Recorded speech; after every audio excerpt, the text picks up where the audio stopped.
interpretación conforme y control difuso de convencionalidad, el nuevo paradigma para el juez mexicano. El control difuso de convencionalidad constituye un nuevo paradigma que deben ejercer todos los jueces mexicanos. Consiste en el examen de compatibilidad que siempre debe realizarse entre los actos y normas nacionales, y la Convención Americana sobre Derechos Humanos, Comisión Americana de Derechos Humanos, sus protocolos adicionales, y la jurisprudencia de la Corte Interamericana de Derechos Humanos. Es el único órgano jurisdicción del Sistema Interamericano de Protección de los Derechos Humanos, que interpreta de manera última y definitiva el Pacto de San José. Se trata de un estándar mínimo creado por dicho tribunal internacional, para que en todo caso sea aplicado el Corpus Juris Interamericano y su jurisprudencia en los estados nacionales que han suscrito se han adherido a la Comisión Americana de Derechos Humanos, y con mayor intensidad a los que han reconocido la competencia contenciosa de la Corte Interamericana de Derechos Humanos. Estándar que, como veremos más adelante, las propias constituciones o la jurisprudencia nacional pueden válidamente ampliar, para que también forme parte del bloque de constitucionalidad, convencionalidad de otros tratados, declaraciones e instrumentos internacionales, así como informes, recomendaciones, observaciones generales y demás resoluciones de los organismos y tribunales internacionales. En otras palabras, el parámetro del control difuso de convencionalidad, que como mínimo comprende la Comisión Americana de Derechos Humanos, sus protocolos adicionales y la jurisprudencia de la Corte Interamericana de Derechos Humanos, puede ser válidamente ampliado en sede nacional cuando se otorgue mayor efectividad al derecho humano en cuestión. Lo anterior, incluso, lo permite el artículo 29b de la Comisión Americana de Derechos Humanos, al establecer que ninguna disposición del Pacto de San José puede ser interpretada en el sentido de que limite el goce y ejercicio de cualquier derecho o libertad que pueda estar reconocido de acuerdo con las leyes de cualquiera de los estados partes o de acuerdo con otra convención en que sea parte uno de dichos estados. La propia jurisprudencia de la Corte Interamericana de Derechos Humanos, así lo ha reconocido en la opinión consultiva 5-85 relativa a la colegiación obligatoria de periodistas, precisamente al interpretar dicho dispositivo convencional.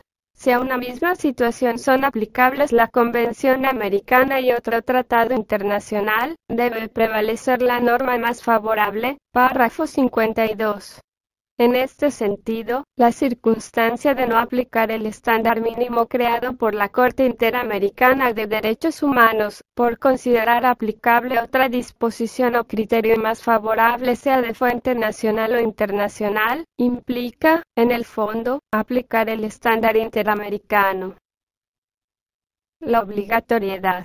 En nuestro país de este nuevo control difuso de convencionalidad se debe primero, a las 4 sentencias condenatorias al Estado mexicano, 2009, 2010, donde expresamente refieren este deber por parte de los jueces y órganos vinculados a la administración de justicia, en todos los niveles, para ejercerlo. Segundo, a lo dispuesto en los artículos 1, obligación de respetar los derechos. 2, deber de adoptar disposiciones de derecho interno. 29, normas de interpretación más favorables de la Comisión Americana de Derechos Humanos, vigente en nuestro país desde el 24 de marzo de 1981. Tercero, a lo dispuesto en los artículos 26 pacta sunt servanda y 27 no invocación del derecho interno como incumplimiento del Tratado del Convenio de Viena sobre el Derecho de los Tratados 1969, vigente en nuestro país desde el 27 de enero de 1980.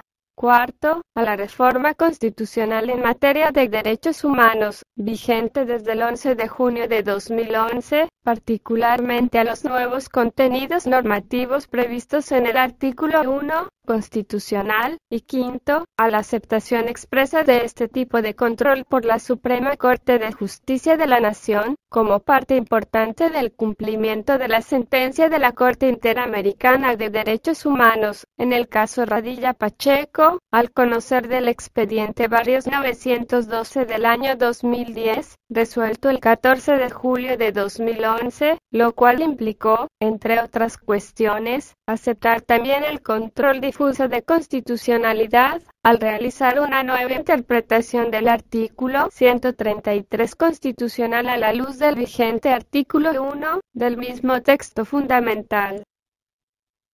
La Suprema Corte de Justicia utiliza como uno de sus argumentos torales el contenido normativo del reformado artículo 1 constitucional, cuestión que estimamos fue determinante si consideramos la primera ocasión que discutieron los ministros dicho asunto en septiembre de 2010 y la manera en que resolvieron el amparo en revisión 989-2009, fue militar, en agosto de 2009, además de haber influido, seguramente, los otros 3 casos posteriores de condena al Estado mexicano por parte de la Corte Interamericana de Derechos Humanos, sobre el mismo tópico. De ahí la importancia de realizar una primera aproximación a este nuevo control que deben emprender todos los jueces y órganos de administración de justicia mexicanos, a la luz de la reciente reforma constitucional. El objetivo que perseguimos en este modesto trabajo es doble. Por una parte, establecer los vínculos estrechos entre la técnica de la interpretación conforme y el control difuso de convencionalidad, en términos generales y sin referencia a un país determinado, toda vez que la Corte Interamericana de Derechos Humanos no lo ha realizado de manera expresa, de ahí que pensemos, como lo sostuvimos en su momento en nuestro voto razonado en el caso Cabrera García y Montiel Flores contra México, del 26 de noviembre de 2010, que existen diversos grados de intensidad y realización del control difuso de convencionalidad, según las competencias de cada juez y del particular sistema de control constitucionalidad previsto en cada estado. Sobre esto último, conviene precisar, desde ahora, que el control difuso de convencionalidad que adopta la Corte Interamericana de Derechos Humanos, en su jurisprudencia a partir del año 2006 con precisiones y desarrollos posteriores no implica, necesariamente, que los países que han aceptado su jurisdicción deban adaptar sus sistemas de control constitucional a uno de tipo difuso, sino que apliquen ese tipo de control de convencionalidad a cualquiera de los sistemas existentes concentrado, difuso o mixto. En realidad, lo que implica dicho control es la obligación de todos los jueces nacionales como parte del Estado de ejercerlo, de oficio, dentro del ámbito de sus respectivas competencias y regulaciones procesales. La Corte Interamericana de Derechos Humanos no puede ni lo ha pretendido convertirse en un órgano que defina o imponga los sistemas de control constitucional que cada país adopta, como resultado de su propia cultura, realidad y contexto histórico. Lo que pretendemos en este trabajo, en consecuencia, es tratar de aproximarnos hacia una teoría general sobre la aplicabilidad por parte de los jueces nacionales del control difuso de convencionalidad, que preferimos denominarlo así para diferenciarlo del control de convencionalidad que realiza la Corte Interamericana de Derechos Humanos, en sede internacional. Este análisis es válido si comprendemos que dicho control es aplicable a cualquier tipo de sistema de control constitucional existente en América Latina, sin que se dirija exclusivamente a los jueces constitucionales. Lo anterior, debido a que, como lo trataremos de evidenciar, el control difuso de constitucionalidad no consiste simplemente en dejar de aplicar la norma nacional por ser contraria al parámetro de convencionalidad, sino que implica, en primer término, tratar de armonizar la norma nacional con la convencional, lo cual significa realizar una interpretación conforme de la norma nacional con la Comisión Americana de Derechos Humanos, sus protocolos y la jurisprudencia convencional como estándar mínimo, para desechar aquellas interpretaciones contrarias o incompatibles al parámetro convencional. Por lo que, en realidad, se realiza un control de la interpretación que no cubre dicho parámetro. y este ejercicio de compatibilidad lo puede realizar cualquier juez dentro de sus respectivas competencias, quedando reservada la inaplicación o declaración de invalidez de la norma inconvencional, exclusivamente a los jueces que dentro del sistema nacional tengan competencia para ello.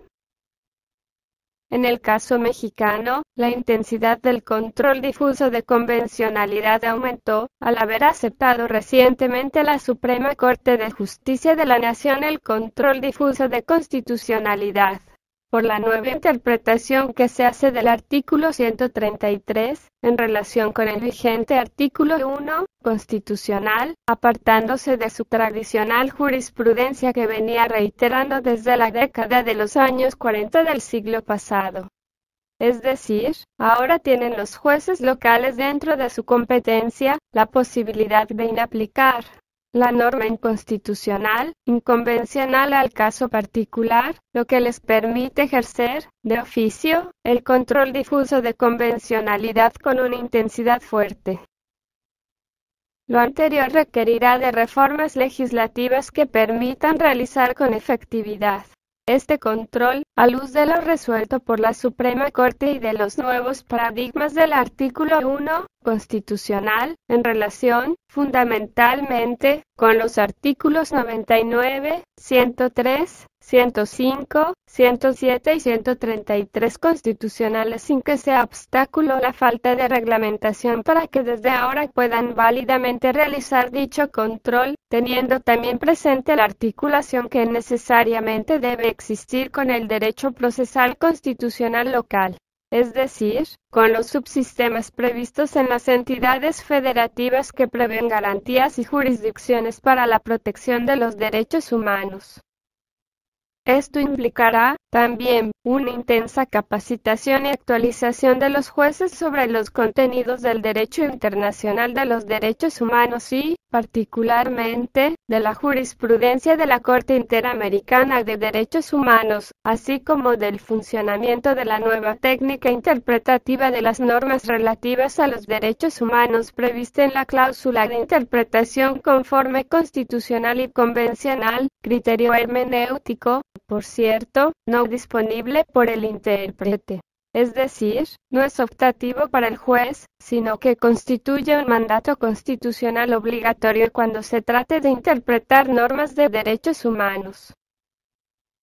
En segundo lugar, nuestro análisis pretende dejar abierto un camino por recorrer en los próximos años por nuestros jueces al interpretar los derechos humanos.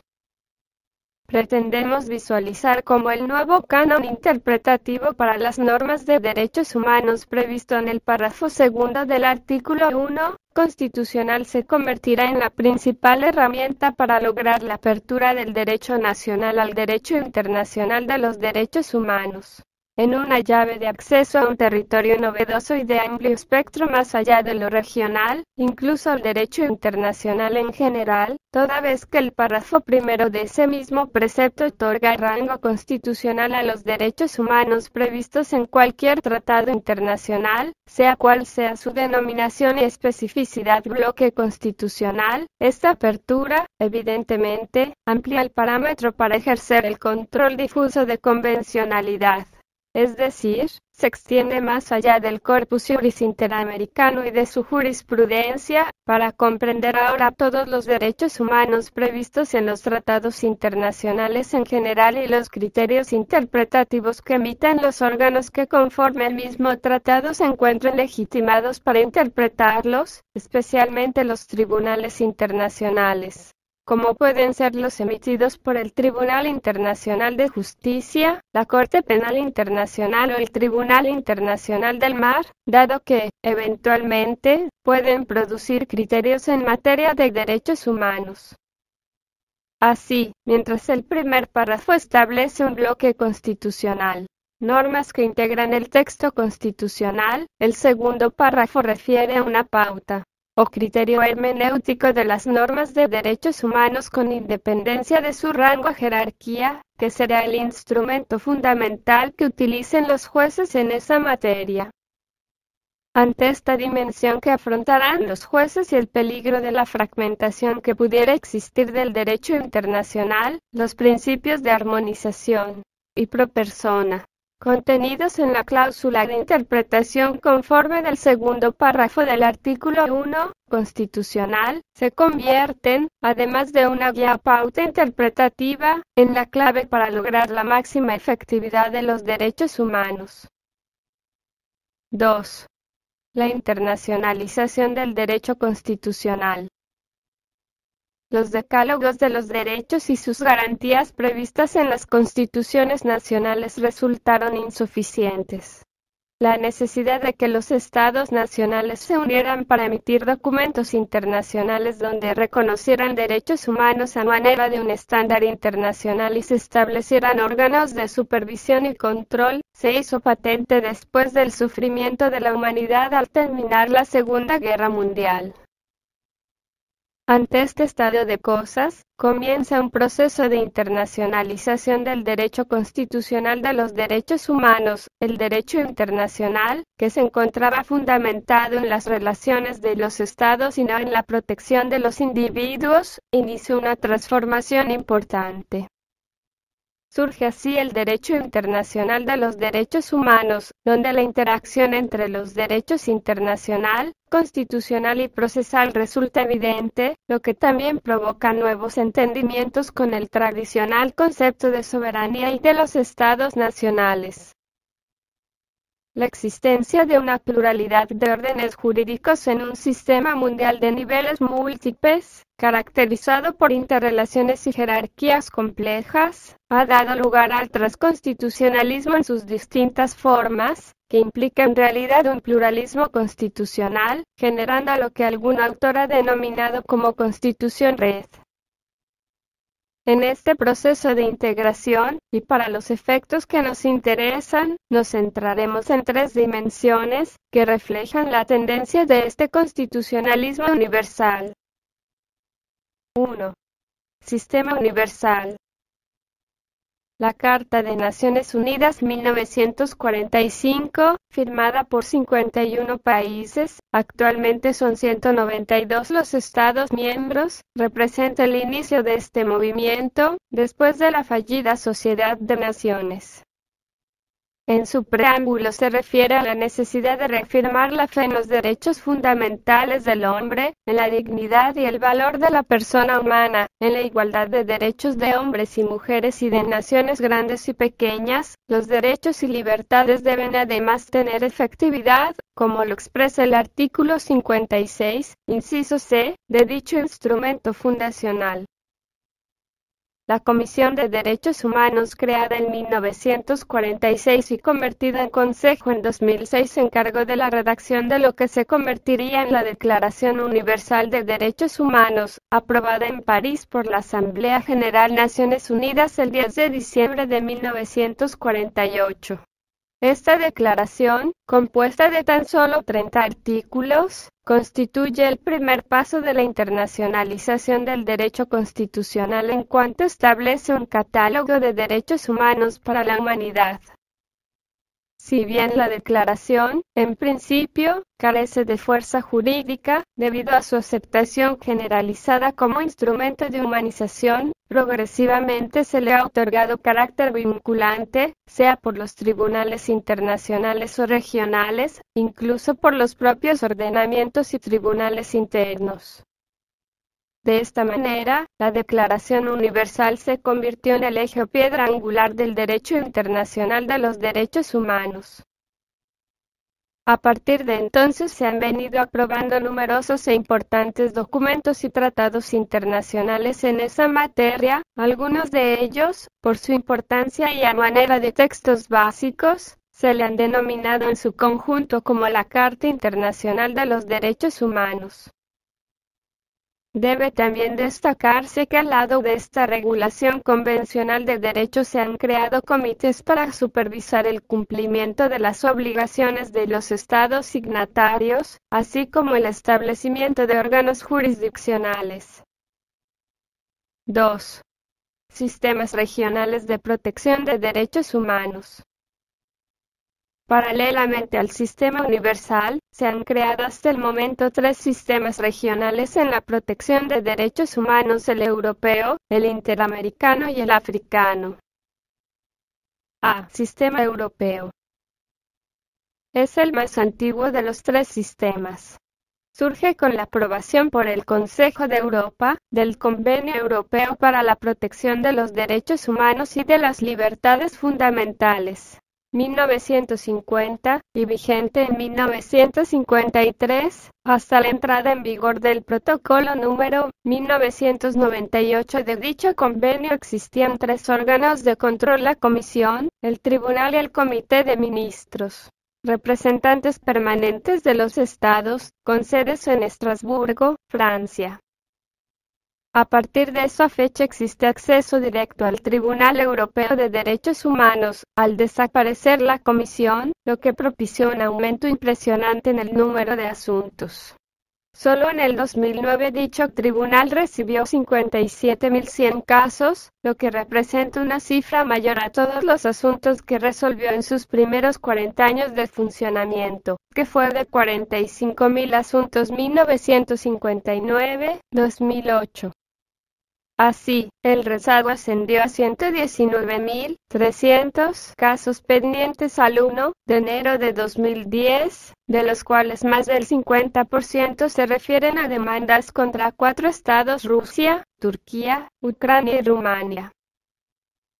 En 2010 se recibieron 61.300 asuntos, lo que representó un aumento del 7% con respecto al año 2009. De esta forma, el número total de asuntos pendientes de resolver se elevó en 2010 en un 17%. Esto es, de 119.300 del año 2009 a 13.9650 para el año 2010. Las cifras continúan en aumento en el presente 2011 en un 21% con respecto al año anterior. El Tribunal de Estrasburgo se integra por 47 jueces, uno por cada estado integrante del Consejo de Europa, nombrados por un único periodo de 9 años a partir del Protocolo 14. En general tiene competencias consultivas para la interpretación y aplicación de la Convención, y contenciosas, para conocer de demandas interestatales. A diferencia del sistema interamericano, se han presentado casos entre Estados miembros por incumplimiento del convenio, o b. demandas individuales, donde cualquier persona o grupo puede plantear la demanda. En la actualidad son 800 millones de personas pertenecientes a los 47 Estados miembros las que pueden tener acceso a esta jurisdicción internacional. El 1 de junio de 2010 entró en vigor el Protocolo 14 del convenio, debido a la ratificación de Rusia, que era el único de los 47 estados que faltaba por ratificarlo, y que durante varios años rehusó. Este ansiado instrumento supone reformas sustanciales en la tramitación y efectividad del tribunal, así como una importante vinculación con la Unión Europea debido al Tratado de Lisboa, que entró en vigor el 1 de diciembre de 2009. Las reformas propuestas, sin embargo, parecen insuficientes. Representantes de los 47 estados integrantes del Consejo de Europa se reunieron el 18 y 19 de febrero de 2010 en Suiza para reflexionar sobre el futuro del Tribunal Europeo de Derechos Humanos, lo que dio lugar a la Declaración de Interlaken, donde se estableció un plan de acción a mediano y largo plazo, que será evaluado en 2011, 2012, 2015 y 2019. B. Sistema interamericano. En 1948 se aprueba la Carta de la Organización de los Estados Americanos por 21 países, actualmente son 35 miembros, en el seno de la 9ª Conferencia Interamericana celebrada en Bogotá. En esa misma reunión se aprobó la Declaración Americana de los Derechos y Deberes del Hombre, primer documento internacional con una proclamación general de derechos, ya que se anticipó varios meses a la Declaración Universal. La Convención Americana de Derechos Humanos fue suscrita en San José, Costa Rica, en 1969 y entró en vigor en 1978, instrumento que debe complementarse con sus protocolos adicionales. El sistema se integra por la Comisión Interamericana, cuya sede se encuentra en Washington, Distrito de Columbia. Si bien la comisión se estableció en 1959, inició funciones al año siguiente, y la Corte Interamericana, radicada en San José, Costa Rica, comenzó sus actividades en 1979. Hasta la fecha, de los 35 países que integran la OEA, han ratificado la Comisión Americana de Derechos Humanos, con la denuncia de Trinidad y Tobago, una infructuosa separación del Perú, y una recomendación de denuncia por la Sala Constitucional de Venezuela.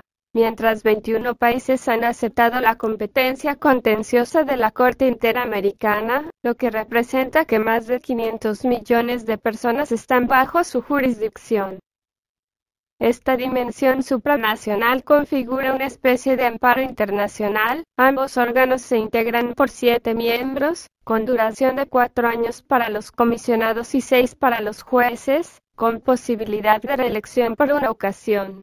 A partir de la opinión consultiva 20-09 solicitada por la República Argentina, resuelta en septiembre de 2009, la Corte interpretó los artículos 44 y 45 del Pacto de San José, limitando la figura de juez ad hoc para que integre la Corte cuando en la misma no haya un juez de su nacionalidad. Solo en los casos contenciosos originados en comunicaciones interestatales hasta la fecha no se han presentado, excluyendo esa posibilidad en casos originados en peticiones individuales, como se venía realizando.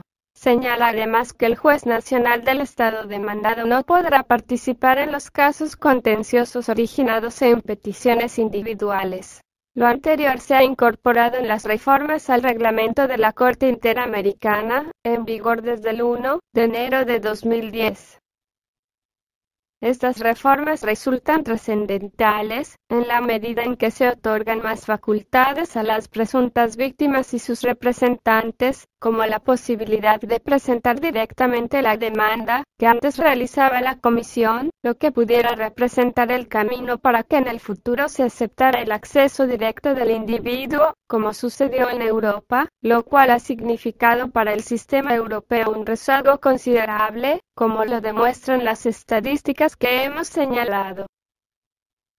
Debe destacarse que el 1 de junio de 2010 entró en vigor el reglamento de la Corte Interamericana de Derechos Humanos sobre el funcionamiento del Fondo sobre Asistencia Legal de Víctimas, que tiene como objetivo el apoyo a las personas que carecen de recursos económicos, así como el acuerdo de entendimiento con la Asociación Interamericana de Defensorías Públicas, que brinda asistencia legal gratuita a las presuntas víctimas que carecen de recursos económicos o de representación legal ante dicho tribunal internacional.